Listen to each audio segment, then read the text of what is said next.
Meus amigos de Vicente Pires, Distrito Federal, Brasil, né? Estamos iniciando mais um bate-papo empresarial. Hoje o nosso convidado, ele é deputado distrital e também administrador lá da Ceilândia, deputado Fernando Fernandes. Bem-vindo ao nosso programa. Opa, muito obrigado, é um prazer estar aqui participando do seu programa Vicente Pires. Boa noite. Estamos muito orgulhosos de recebê-lo aqui. Deputado, você mora em Vicente Pires, mas nunca teve uma vida sociopolítica na cidade. Isso parece ser real, tanto que você optou por disputar a sua campanha de deputado distrital mais vinculado à Ceilândia. Como é isso para a nossa população? Bem, eu moro aqui em Vicente Pires desde o dia 1º de maio de 2007, só que sou nascido e criado em Ceilândia. Como delegado de polícia, eu trabalhei nas 4 delegacias daquela região, fui chefe das 4. Trabalhei também na DCA2, Delegacia de Criança e Adolescente. Fui conselheiro tutelar em Ceilândia, mesmo como delegado. E como morador de Vicente Pires, eu sempre acompanhei a atuação policial aqui da região. Inclusive ajudei no movimento para trazermos uma delegacia para a nossa área, né? Precisamos também agora de um batalhão, estamos trabalhando com o governador. E acompanhando sempre de perto o movimento político e empresarial aqui da região, que sofreu aí tantas perseguições em governos anteriores, mas que graças a Deus hoje no governo libanês a coisa está desandando. Muito bem.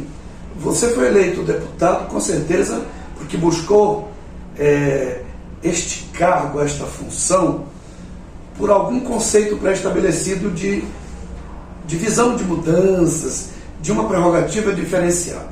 Hoje, legislador, tendo uma função como executivo, como é que você consegue administrar o conceito do legislador atuando como executivo?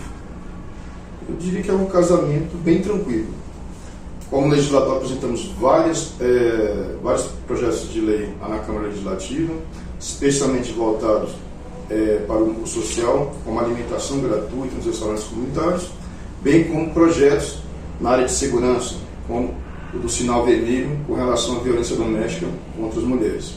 E no Executivo, tivemos a honra e o prazer de utilizarmos vários dos nossos valores das nossas emendas parlamentares em construções, por exemplo, de UPAs, UBS, como temos aqui essa entrega aqui agora na Vicente Pires, onde colocamos emenda na Secretaria de Saúde, bem como indicações e emendas para empresas como a Nova Cap, Secretaria de Obras, a fim de terminarmos alguns segmentos de asfalto que não estavam prontos aqui na Vicente Pires na época, por exemplo, bem como calçamentos por todo o DF. Nossas indicações principais foram Ceilândia, Sol Nascente, Pôr do Sol e Vicente Pires, que é a cidade que me acolheu onde eu moro atualmente. Você é um deputado da base governista, da base do governador ibanês. Como é que você avalia a atuação do governador, considerando esses 3 anos de governo? Muito positivo. Creio que ele teve o azar, não só nós todos, nós governantes, com relação à pandemia mundial do coronavírus, mas o GTF, a primeira unidade da federação que sinalizou com a paralisação de alguns setores em virtude da pandemia, também o primeiro a retomar as atividades, e em momento algum o governo ficou paralisado, sempre com obras voltadas especialmente para a infraestrutura, educação, reformamos praticamente quase todas as escolas do DF, inclusive com emendas parlamentares do nosso gabinete, e na área de saúde, onde o próprio governador, no início da pandemia, entrou em contato com vários parlamentares, inclusive eu, solicitando valores de emendas parlamentares para a área de saúde e para o Corpo de Bombeiros. Para quê? Compra de EPIs, por exemplo, faltam alguns hospitais, bem como para melhoria nas condições de atendimento dos pacientes em geral, especialmente aqueles acometidos por essa terrível doença. Já que você destacou a questão da saúde, e até do governador ser um precursor nesse processo da pandemia. De que forma você avalia o ocorrido na Secretaria de Saúde, que culminou, inclusive, por citação na CPI e por convocação do ex-secretário? Qual é a sua opinião sobre esse episódio? Episódio lamentável, né?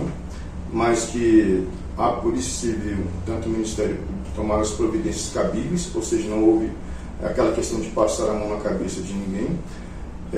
Todos os atos estão sendo apurados, investigados, e, como em todo setor humano, né, há pessoas boas e pessoas ruins que cometem alguns desvios de conduta, e essas pessoas estão sendo processadas, inclusive com prisões preventivas que já houve, e as investigações continuam, não só com relação ao ex-secretário, mas com outras pessoas que, porventura, tenham se aproveitado de alguma forma leviana, durante esse período de pandemia. Você acha que o secretário foi um erro de indicação do governador ou foi uma atitude pessoal que não tem como se prever ao indicar? Eu creio na segunda hipótese. Realmente a gente não tem como prever, né, que aquele cidadão onde você deposita confiança, que acha a pessoa competente, vá de alguma forma cometer algum ato, algum desvio de conduta que possa envergonhar, inclusive, quem indicou, no caso do governador, como o próprio governo. O governador demorou a exonerar o secretário, mesmo com tantas denúncias. Você acha que o governador, por ter um conhecimento jurídico mais apurado, esperou o momento exato, ou foi tudo uma decorrência do momento e da situação vivida pela cidade? Justamente por ter um conhecimento jurídico bem apurado, e prevalendo da presunção de inocência, né, que é um princípio constitucional, eu creio que o governador aguardou as apurações se desenrolarem e, no momento oportuno, optou então por exonerar o secretário, que acabou sendo preso. Bom, vamos falar de você agora. Morador de Vicente Pires, que decide ter uma vida, ou aconteceu, ter uma vida sociopolítica em Ceilândia. Por que isso? Ceilândia foi a minha cidade natal, né? Nascido e criado lá desde o tempo do terrão mesmo, das ruas de lama, o campo do poeirão, do terrão. Estudei lá no primeiro e segundo grau, o ensino fundamental e médio, né? Só não fiz faculdade lá, porque na época não tínhamos faculdade. Então eu tenho uma identificação muito forte com Ceilândia, com o povo nordestino.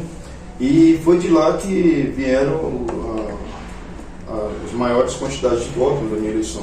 Só em Ceilândia tive mais de 23 mil votos. E num primeiro momento, quando o governador precisava de um nome de consenso para administrar a cidade, eu fui até surpreendido com isso. Logo no dia 3 de janeiro de 2019, tive um dia de folga, tomei posse no dia 1º, no dia 3, então, o governador me ligou pedindo a minha colaboração no sentido de administrar a cidade até que ele achasse um nome de consenso. Como a Câmara estava de recesso, só iria funcionar em fevereiro, eu fiz um acordo com ele de pelo menos os 100 primeiros dias, que é aquele primeiro período de a parte mais complicada de adequação, de arrumar ajuste, né? E acabei ficando até o mês de novembro. Esse ano, em junho, ele teve mais um problema em Ceilândia, muitos problemas. Era o Marcelo Piauí, né? Era o Marcelo Piauí, que hoje é assessor especial dele, que eu mando um abraço também. E teve mais um problema com lideranças e certos setores lá de Ceilândia.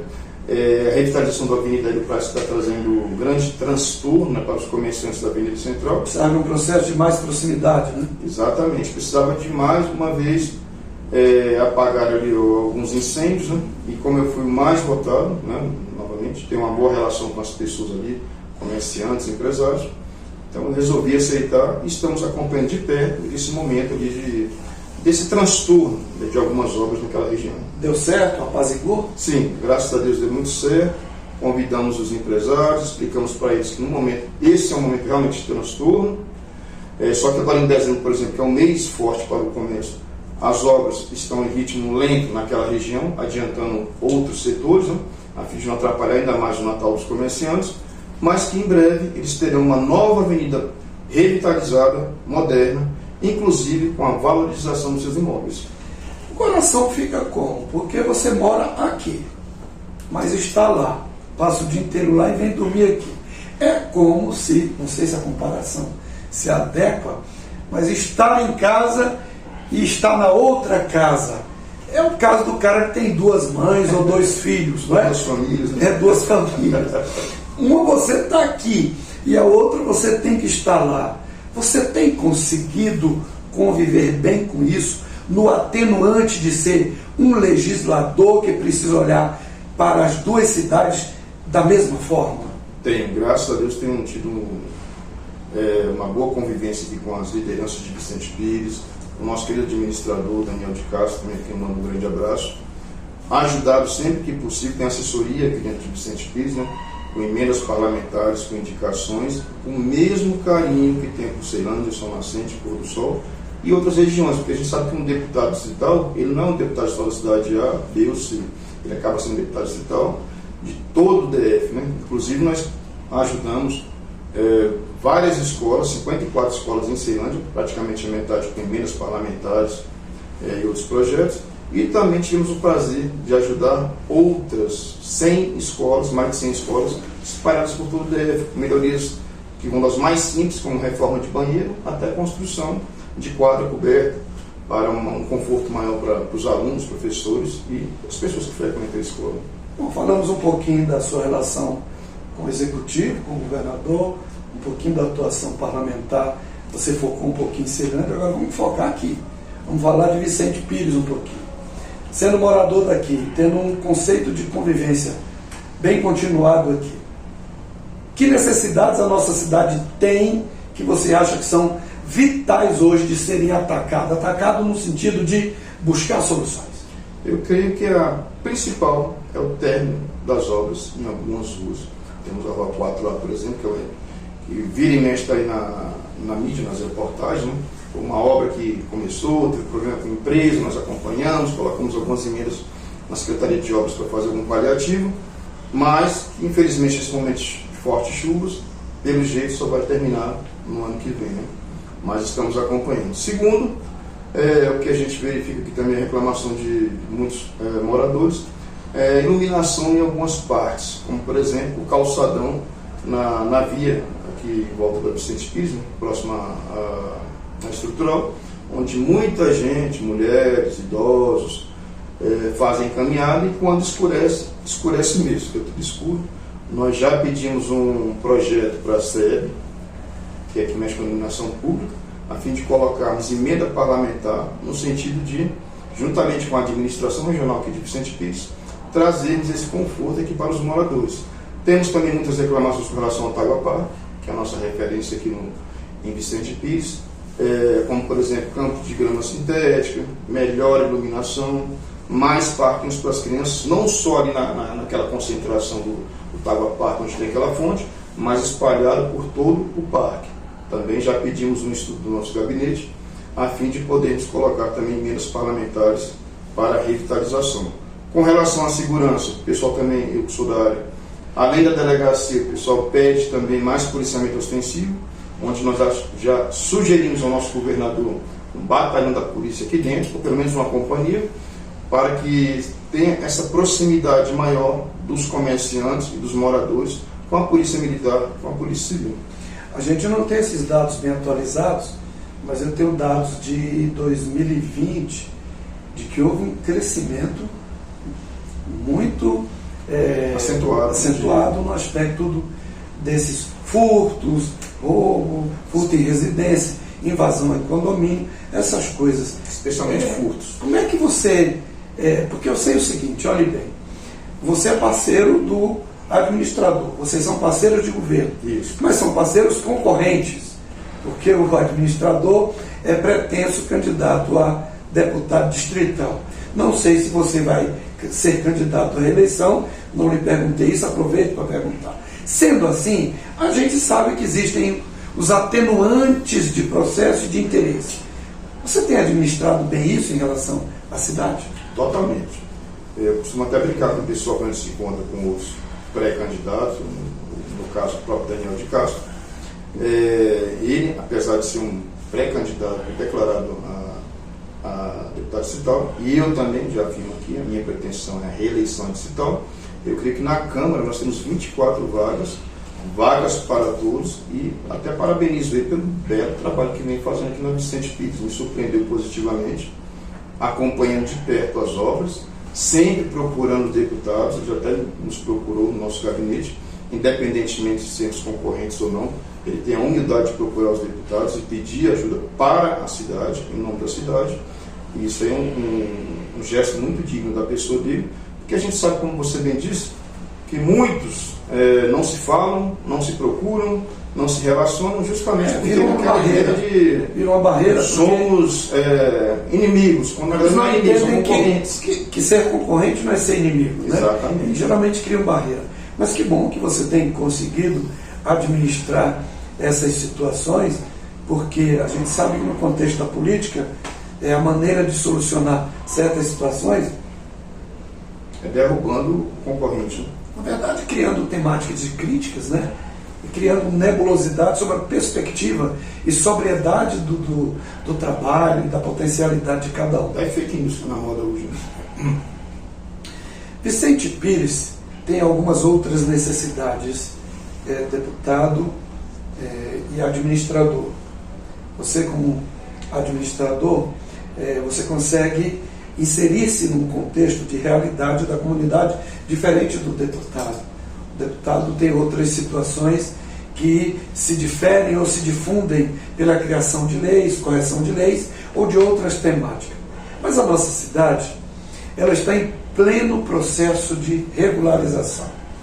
E aí surge uma grande pergunta. Não sei se seria uma situação confortável para você. Como que uma cidade que é irregular em sua matriz, em sua concepção e em sua existência pode ter uma fiscalização do DF legal multando sobre questões de irregularidade? Eu acho isso um absurdo. Como é que você, como parlamentar, pode falar sobre isso? Esse é um conflito que há não só aqui em Vicente Pires, a gente acompanha também em outras regiões, como Sol Nascente, Pôr do Sol, parte também da cidade que não está regularizada, e alvo de muitas reclamações de moradores e comerciantes. Nós, juntamente com os secretários, inclusive do DF Legal e com o próprio governador, já conversamos sobre isso com relação à tolerância com relação a certas circunstâncias, enquanto essas regiões não são regularizadas, até mesmo para não inibir a vinda de outros comerciantes, empresários, e na verdade o que eles querem é a geração de emprego, riqueza e renda para moradores da região.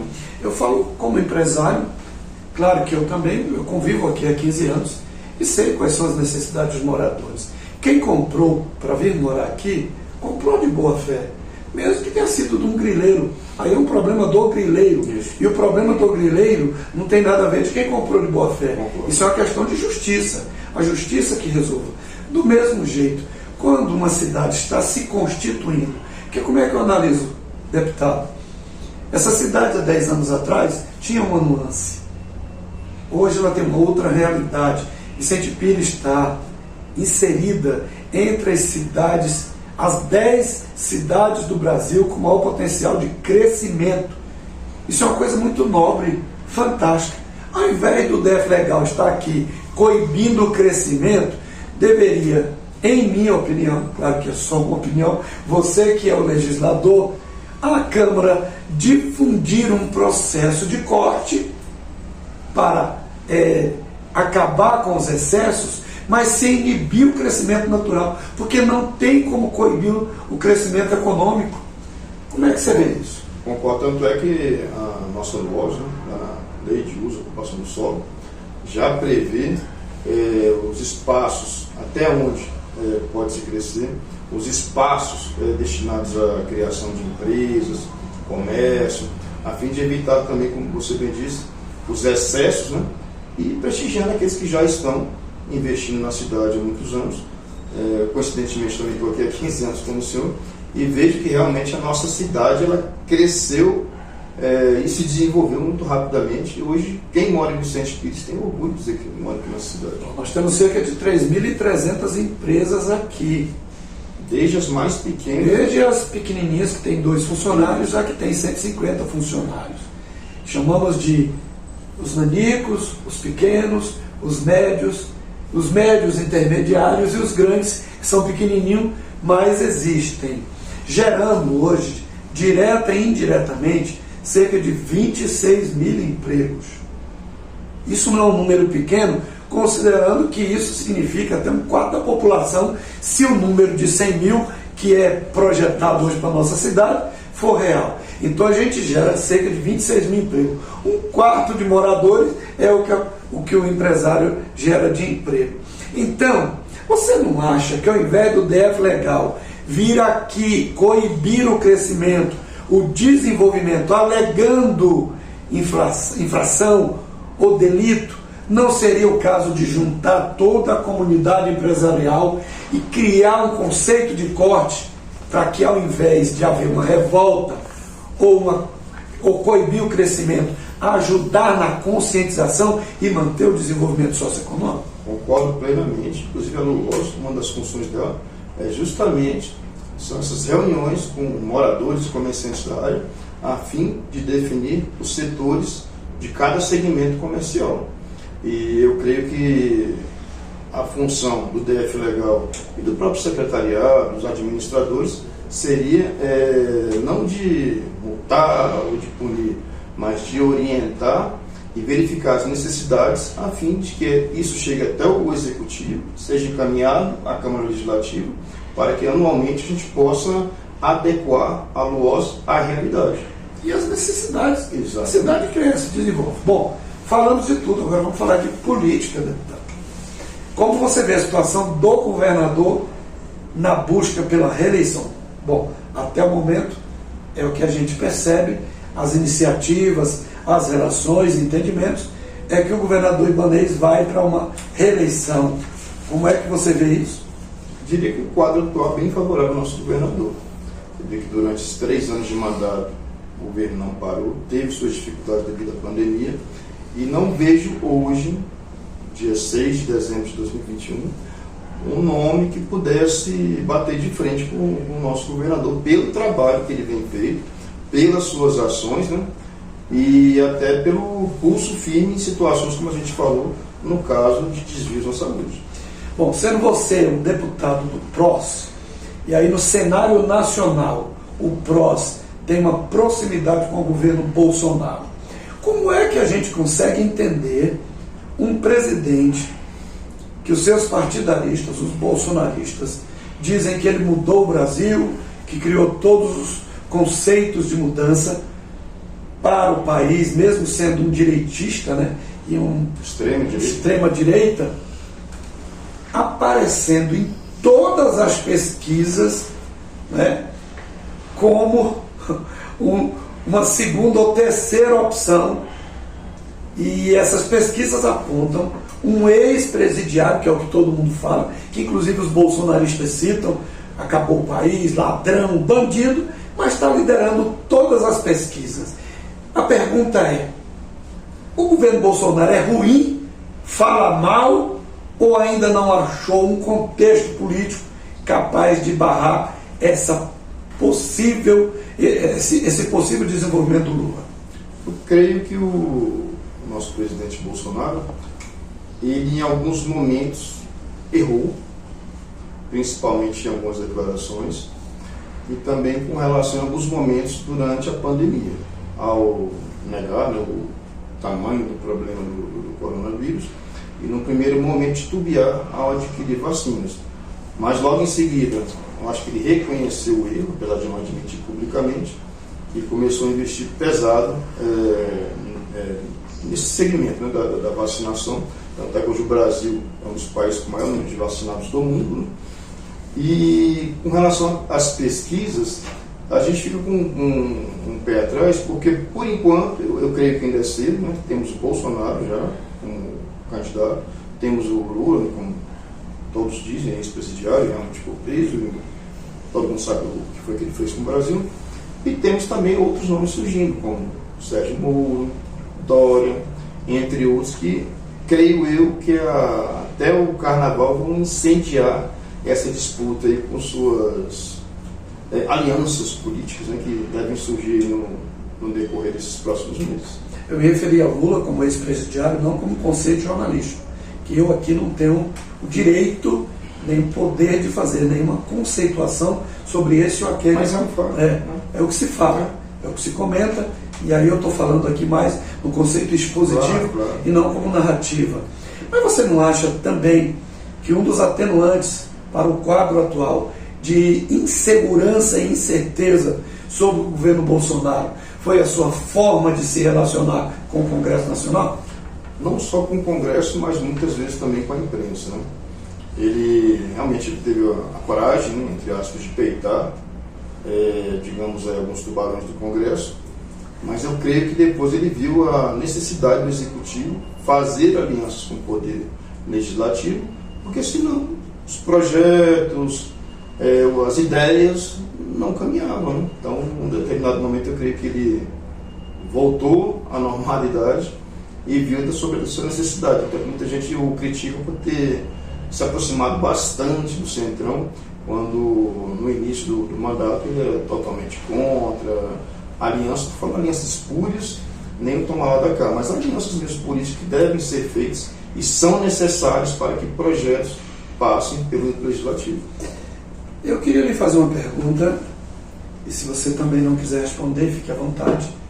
Eu lhe disse no começo do nosso bate-papo ali fora da gravação que o objetivo aqui não é criar constrangimento. Mas tem uma pergunta que eu acho lógica, se você achar que deve responder. Toda a temática linguística e popular do presidente da República é dizer que no governo dele não tem a disfunção da relação do Estado com o dinheiro, ou seja, não tem desvio. É uma seriedade, uma serenidade. Muito bem.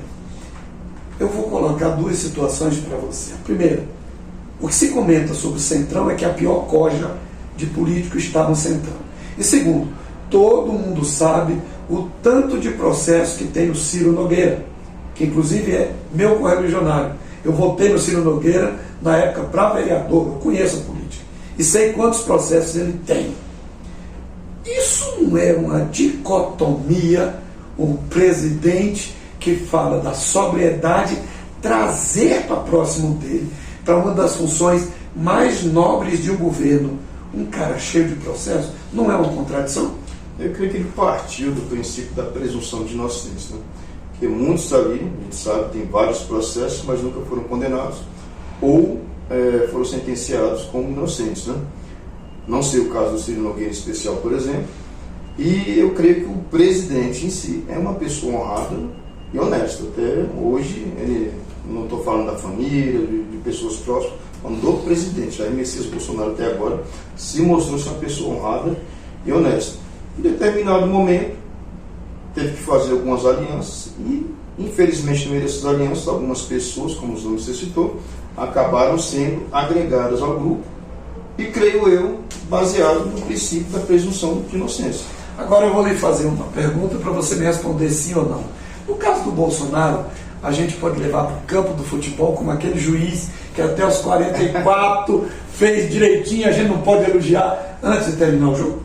Creio que sim. Eu creio que ele estava indo muito bem, cometeu deslizes, não deslizes de honestidade, mas principalmente um jeito turrão e às vezes falar sem pensar em algumas atitudes, mas ainda está em tempo dele se corrigir. Eu creio, infelizmente, é o estilo dele, né? A gente não pode exigir muita coisa diferente daquilo, mas entre o atual e o ex, que, por exemplo, teve aquele histórico de desvios milionários no Brasil, eu creio que o Bolsonaro está saindo muito bem até o momento.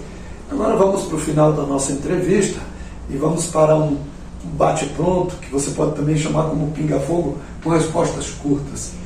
Quem é o deputado Fernando Fernandes? Diria que é um filho de Ceilândia, estudante de escola pública, teve a oportunidade de crescer na vida e acho que de alguma forma devolver alguma coisa à população, especialmente a mais carente. Qual o seu objetivo como deputado numa reeleição? Continuar fazendo um trabalho especialmente voltado para os mais necessitados. Nesse primeiro mandato, o que você deixou a desejar? Eu creio que muitos projetos que a gente tinha em mente, só que dependiam de articulações, acabaram ficando pelo meio do caminho, sendo que não podem ser recuperados. Alguma falha que você considere falha, que você não repetiria num segundo mandato? Creio, falhas a gente sempre comete, né? Alguns dizem até que deixar o mandato para assumir a administração seria uma falha. Creio que foi uma dívida nos moradores de Ceilândia, São Nascente Pôr do Sol, mas no segundo mandato, penso até o momento, em cumpri-lo integralmente. Eu sei que você é administrador de Ceilândia, mas que mensagem você deixaria para os moradores de Vicente Pires? Olha, a mensagem principal é que continue confiando no governo. As obras estão aí. Vicente Pires hoje, eu falo como morador, é uma cidade bem diferente do que eu peguei no governo passado, muito desenvolvida, atraente, onde os imóveis foram valorizados e com a nossa fiscalização na Câmara Legislativa, as últimas obras que estão faltando serão terminadas antes das próximas eleições. E quem quiser falar com o deputado Fernando Fernandes e tiver dificuldade para uma audiência, como é que faz? Redes sociais, contato, como é que faz para facilitar o contato com o deputado? Nós temos a nossa página no Instagram, né, onde é mais acessada, @delegado Fernando Fernandes, e o contato da nossa secretária, Regina. O telefone dela é o 99231-3333. E lá na Câmara, qual é o gabinete? Gabinete 8, que atualmente está sendo ocupado pelo colega Guarda Jânio, mas que em breve estaremos de volta, atendendo toda a população de todas as cidades, inclusive com as suas demandas e ideias de projeto de lei. Deputado Fernando Fernandes, administrador de Ceilândia, muito obrigado pela entrevista. Eu acho que a gente conseguiu aqui andar um pouquinho pela sua vida política, os conceitos e o seu trabalho. E eu que agradeço a oportunidade, me coloco à disposição de vocês e parabéns pelo trabalho. Bom, encerramos aqui mais um bate-papo empresarial nesta quarta-feira, esperando contar com você nos próximos programas. Se você já é inscrito no nosso canal, deixe o seu like e ative o sino das notificações. Se ainda não é inscrito, inscreva-se já. Com certeza aqui tem um conteúdo que serve para a sua vida pessoal ou para a sua vida profissional. Meu nome é professor Anchieta Coimbra e isso é o que nós tínhamos para hoje. Até a próxima. Tchau, tchau.